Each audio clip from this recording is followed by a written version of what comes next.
Welcome, everyone, to Mythstorie, a podcast about myths and history. I am one of your hosts, Bryant, with my permanent guest, Cammy. Hey there, Cammy. Hey, Bryant. How are you? I'm awesome. Rocking in fall. It's right there. Right there. It might be here by the time the podcast hits, How are you, though? What's been going on? I am great. I just got engaged, so Oh, that's yeah, right. I'm I thought you were going to super, be like, I super just got happy. a job. Woohoo. I'm working full time again. Yes, yeah, Cammy got I engaged. mean, I am, Congratulations. but no. Congratulations on both things. You're a Thank you. hardworking citizen who's going to get the marriage tax benefit soon. So that's even better, right? Yeah, that's why I'm doing this. That's what it's about. Uh, well, this show is about talking about random stories, myths, legends. We've got a fun one today, Cammy. We're talking about Nobody. Yes, Am we I are. right? Yeah, You get it? I got it. Because we're talking about the Cyclops. And if you know, that's a corny joke from the Odyssey, because that's what they did back then in Greek times, ancient Greek times. They just made jokes like that. But this is a lot more interesting than I at first thought. There's more to it than just Homer's version. In fact, Homer's version really kind of changed my perception of the Cyclops, but there's a lot more to it than that. So Cammy's going to hit you with a story, and then we'll have a little discussion right after that. So Cammy, please regale us with your story. Okay, I will. I did actually use Homer's The Odyssey, but I read it in like eighth grade, and Yeah, I'm going from memory and discussions I've had since then. So I excellent. can't, I can't tell you which version I read. It was so long ago. We begin in the depths of the abyss. Odysseus's crew, hungry and sea-beaten, wandered to the innermost part of a nearby cave, where the bleating sound of sheep enticed them in deeper. No sooner had they found their prey than Polyphemus, the one-eyed son of Poseidon, returned to eat and rest. But finding the men in his cave, his hunger compelled him. As quickly as they tried to hide, they were no match for the giant hands of the Cyclops. He swooped upon them and devoured two of the crew whole. Seeing this, cunning Odysseus knew he had little time to form a plan. The Cyclops imprisoned him and his men with a huge boulder that blocked their passage. Our hero now had only time to ponder the way out. By the morning, our clever champion knew what he must do. So he waited until the Cyclops returned and offered him the strongest wine from his ship and a name: Nobody. When Polyphemus was quite drunk and fell asleep, the crew heated a large stake and drove it into the monster's eye. Suddenly, the horror and pain jerked the Cyclops awake. But when his friends came to aid him, he screamed, "Nobody is killing me." The crowd dispersed, and the monster hunted frantically alone for the humans responsible. But Odysseus, ever wise, hid himself and his men beneath the belly of the sheep in the cave, so that the next morning, when the Cyclops petted them as he let them out one by one to graze, he couldn't feel the bare skin of Nobody and the other adventurers. Thus they escaped to their ship, but not without the wrath of Poseidon in the seas ahead. As our hero turned towards home. Excellent, Cammy. You're just a great reminder of why you should name your kids Nobody, so they can just get all out of sorts of all legal trouble. Yeah, I told you about. We talked about it the last time we talked about Homer when I was in that sixth grade adaptation of the Odyssey, The Long Way Home. You remember this? That was You told me, yes, yeah, it yes, you was. told Oh, me it was about great. this. We did the Cyclops scene. Oh boy, I can barely remember it. But yeah, so I think that's where a lot of people kind of think of the Cyclops. And I remember the film version that we watched of the Odyssey to help us sort of get into the mindset for the play, depicted it as this giant kind of evil thing. And I used my favorite website for these sorts of things, theoi.com, theoi.com. They have all sorts of great. It's just a wonderful compendium of like Greco-Roman stuff. It was interesting. I look up there and their Cyclops, and they list it as a Titan, as that's what it is. And I was really interested by that. And I guess like with this monster like being that wants to eat people, it's a shepherd. The Cyclops is a shepherd in the Odyssey. Um, And also in lots of video games, the Cyclops will appear, like Final Fantasy and stuff like that. Fantasy games, I'm sure it's in Dungeons and Dragons. It's usually like a beast, the Cyclops, and they're all different, but they're usually very beastly and angry and have one eye. And it turns out, so Theoi says that because it kind of is true. So the sources go back. I mean, obviously Homer we mentioned time and again as 8th century BCE, 12th BCE, could kind of in that general time span, but quite old. Hesiod's Theogony is a great work as well that talked about this. And in Theogony, he mentions that Uranus mated with Gaia and produced 18 children. First the 12 Titans, then 3 one-eyed Cyclopses. So I think it's interesting. I don't know if you call them the Cyclops.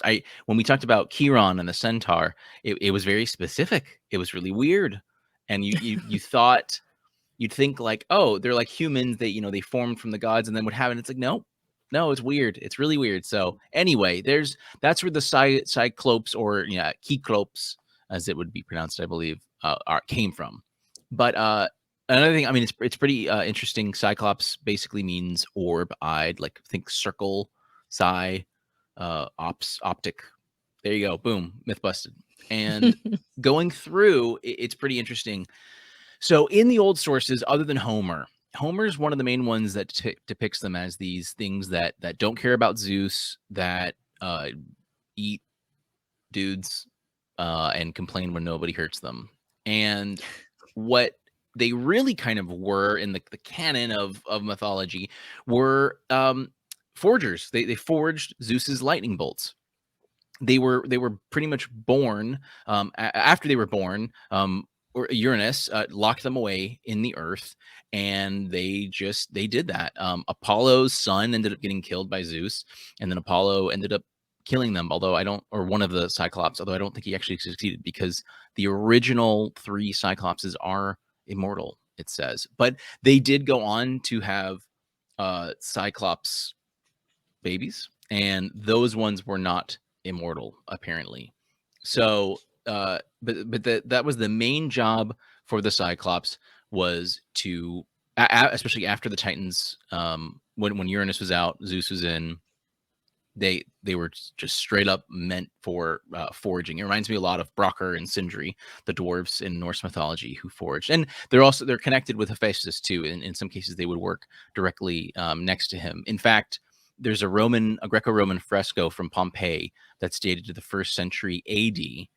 That's you can see today, and it's clearly Hephaestus working with a one-eyed man. It looks very man-like. They're all naked, like they all look like naked dudes just hammering away.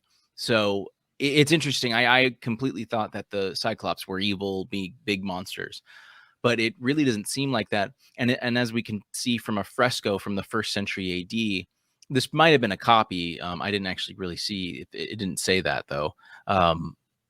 But it doesn't seem like Homer's depiction of them stuck, permanently. Not everyone thought that they were supposed to be depicted in that way, but it's just really interesting that they did. Fun thing too, their names are Argus, Brontes, and Steropes, which means vivid flash, thunder, and lightning bolt. Just to remind them what they're supposed to do every single damn day for Zeus, because he needs more lightning bolts to throw.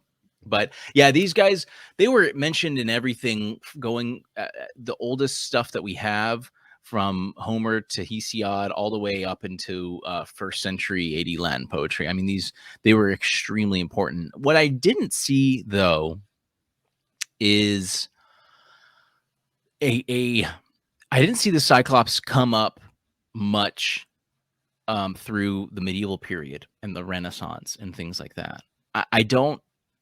I'll admit I didn't like dive like super crazy deep, but so I'd be really interested if someone who's listening to this has a good example. Please let us know. Our Facebook group Mythstorie, or if you're watching this on YouTube, just comment, please, because I just didn't see a lot of these things. Like I can think of the Cupid and Athena. You can think of these Renaissance era at the very latest, sometimes 17th, 18th century as well, 19th. You'll see these Greco-Roman things pop back up, and they almost get a Christian vibe thrown on top of them. and very looking very angelic and such. But I didn't see this with the Cyclops, and I was kind of wondering if why that was, or how that kind of came to be. But it's really cool. Some last little things: the Cyclops, being known as forgemen or craftsmen, are closely associated with Sicily because of its very famous volcanoes. The volcanoes will spew ash and makes the soil super great for the food that they grow. And I just thought this interesting too, because there's actually a gorgon on Sicily's flag. I figured they might have a big ugly one-eyed dude there instead. But so that it looks like in a lot of ways the way we think of Hephaestus is what Cyclops was to a lot of the contemporaries of the times for the people that thought about these. So yeah, I really love that was the case for a lot of these. Wikipedia has a nice little section at the bottom for the possible origins. One big thing is there are some of these animals that have really large nasal cavities that people that might, if they Like see a the mammoth or skeletons, something? exactly, you might think that that's for an eye socket instead. There's also a condition called cyclopia, which is a rare birth defect. I'm quoting Wikipedia, which can result in the fetus having a single eye in the middle of the forehead.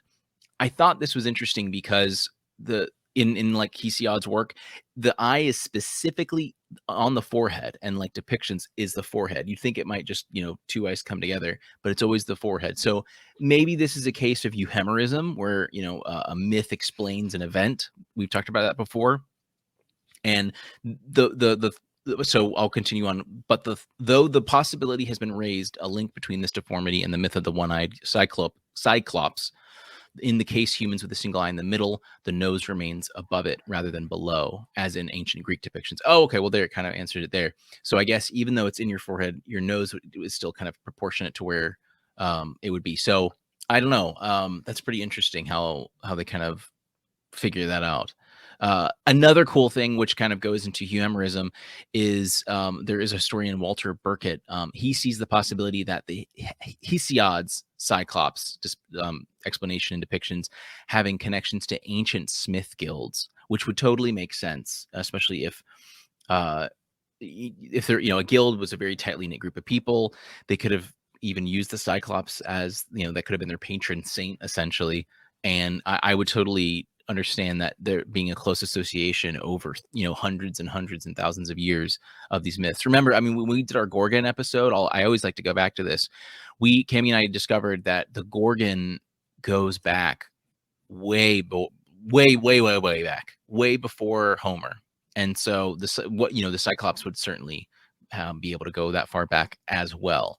So yeah, I could totally Well, if see that. Homer's writing about it, then there's something that Exactly. Yeah, he's, it was a myth to pulling Homer. from. It was a legendary myth to Homer by the time it was written in that period, which was the 8th century BCE at the latest. And So then, I mean, when we got into the Arabian Nights, which were after that, but, they had the story of the Cyclops as well. yeah, absolutely. Yeah. And because it's a similar area, what with Persia being a neighbor. So yeah, it's really cool. I always love this idea of euhemerism, how like we first ran into it, I think, with the Gorgon Medusa episode that we did.